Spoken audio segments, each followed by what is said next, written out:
মা, হ্যাঁ, একটা ভালো খবর আছে। বুকিং হয়ে গেছে। চারিদিকে সবুজে ঘেরা একটা দারুণ কমপ্লেক্স, সামনে চওড়া রাস্তা, দক্ষিণ মুখে এক বিশাল জায়গা। ফ্ল্যাট তো মা, তুমি না? জানি জানি, শেষ জীবনটা আমাকে ওই পায়রার খোপেই কাটাতে হবে। আরে বাবা, বাড়ি ছিল আমাদের, দেশের বাড়ি। সেখানে কত বড় জায়গা, ফুলের গাছ, ফলের গাছ, আর বাড়ির সামনে কত বড় উঠোন। আমরা মেয়েরা ছোটবেলায় ওখানে চুকিতকিত খেলতাম, আর দালানে বিশাল আড্ডা বসতো, কত লোক আসতো। আর তোদের ফ্ল্যাট কি যেন বলে, ব্যালকনি, ওই শুরু হয়ে শেষ। ঘরে বসে যদি কেউ জোরে হাঁচি দেয়, পাশের ফ্ল্যাট শুনতে পাবে। ছাতে উঠতে হলে দারোয়ানের পারমিশন নাও।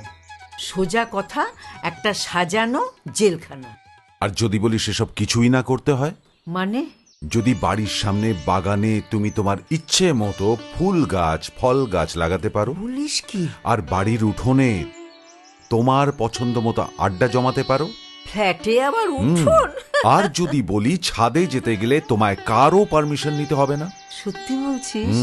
ফ্ল্যাট নয় মা, জমি।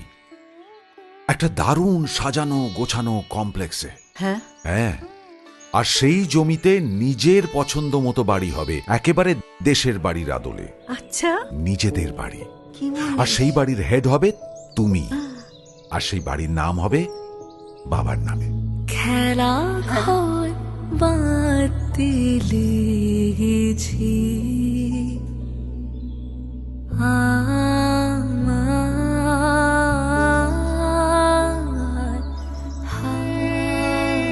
কলকাতা শহরের মধ্যে চারদিকে সবুজে ঘেরা 150 বিঘা জমির উপর হতে চলেছে গেটেড স্মার্ট টাউনশিপ। সমস্ত অত্যাধুনিক অ্যামেনিটিস সহ প্রজেক্ট ইকো স্মার্ট সিটি এবার হবে আপনার নিজের বাড়ি। আজই আসুন আর বুক করে যান